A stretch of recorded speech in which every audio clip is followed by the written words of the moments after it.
The London. Very easy opening for white to play.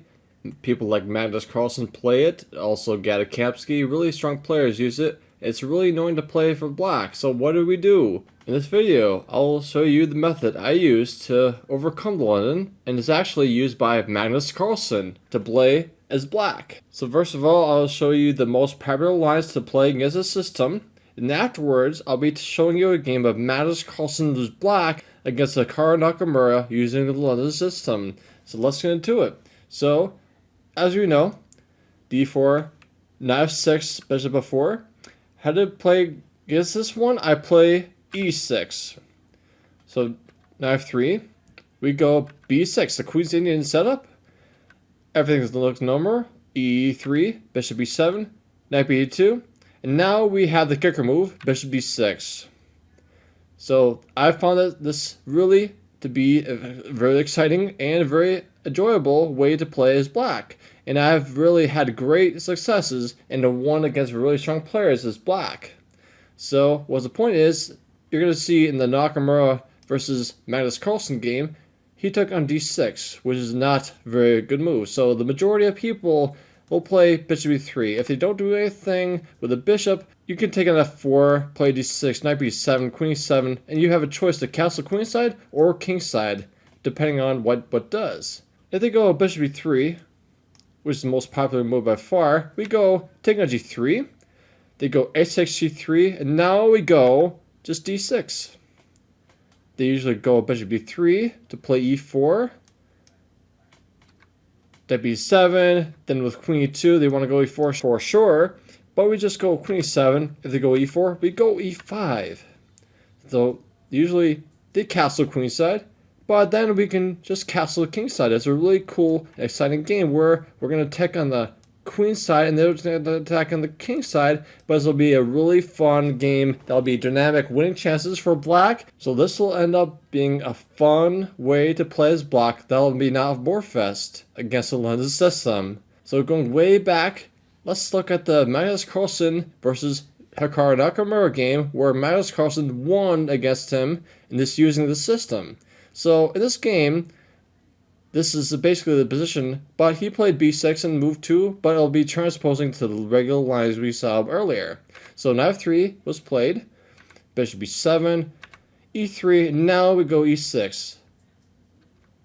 h3 was played by Nakamura, which is not really good because bishop b6 is very much asking for the bishop to take. So if they go back to g3 like in the other line, then we'll just have a problem with take on g3 and they have doubled g pawns without the h pawn really affecting that. So they go, Nakamura takes on d6, we go there with the black pieces.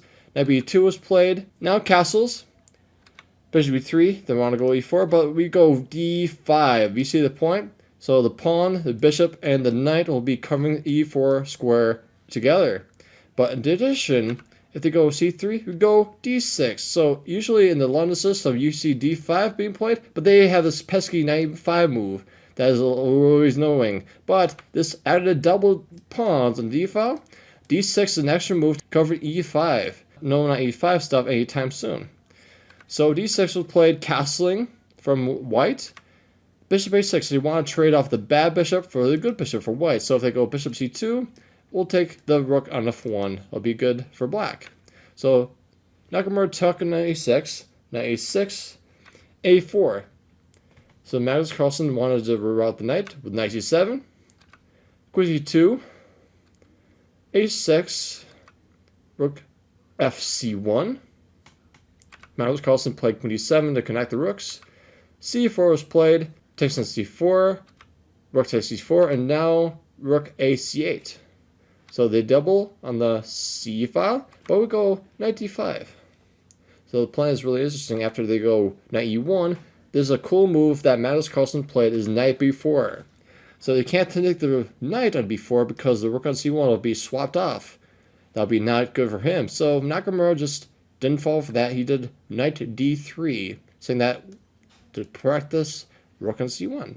So Magnus Carlsen took on c4. After they took on c4 back, then he played knight takes d3, queen takes d3, and now d5. So white is going to be in trouble. So he had to go back to c1. So why can't you go rook b4 to protect the pawn? Well, the problem is after rook c8, the rook is inactive. So it's like a caged lion in the zoo. That'll be not good for him. So Nakamura chose the correct move, which is rook c1. But now it's costing a pawn after queen to a4.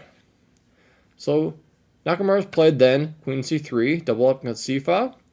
But now queen b5, played by Magnus, b3. And now just queen e2, probing a little bit on the white camp. So he did queen c2, and the plan was not very good. So Nakamura had in mind to do knight e4. After the trade, they have an in-between move, knight f6. Well, it's probably thinking long term, like, oh, this is clever, I'll play that. So after a5, knight e4 came. But to be honest, it's really not a good plan. So he got the endgame you desired. But if you know Magnus Carlsen, he's not going to be beaten that easily. So b5 is coming. So the passed pawns are going to be pushed, and the game will be in black's favor.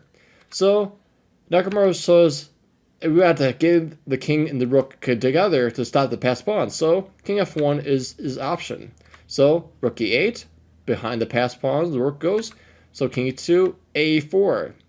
So instead of taking there, the obvious one, he played b4, just saying, oh, okay, one passed pawn is enough to deal with. So a3 came, rook a2, rook a4 though, and he's trying to take the b4 pawn.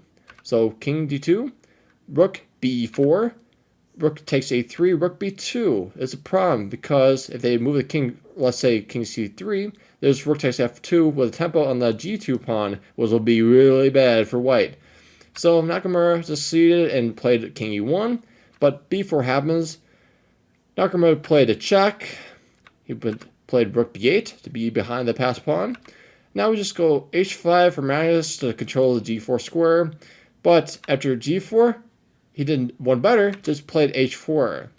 So now the lines, maybe the h pawn will become a passed pawn, maybe dangerous for white. Who knows? King f1 is played, b3, king g2, rook b1. So Magnus Carlsen is going to be playing b2 and having a really good game. So king f3 is played, e5, just making sure there's no access to f4 square of the king. So king g2 is back, and now b2.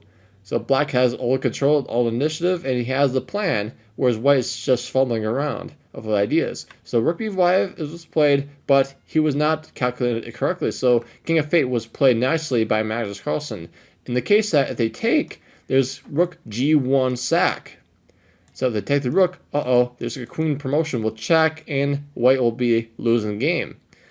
So he realized that Nakamura did not take the d5 pawn. He played rook b7 to cut off the black king. So Magnus decided to do king e8. Now white goes g5. Magnus said, I'll take a d4. He took back, and now taking g5. So Nakamura played rook b8. Then afterwards, king d7 came, and Nakamura, at this point, he resigned the game. So one point is I want to say that this game will be in the description box below, and also the lines. It is a game that is played by a 2400 player as black, drawing a 2600 player as white, playing the London system. I encourage you to go look those games and improve your game of chess and not worry about the London system anymore using this method.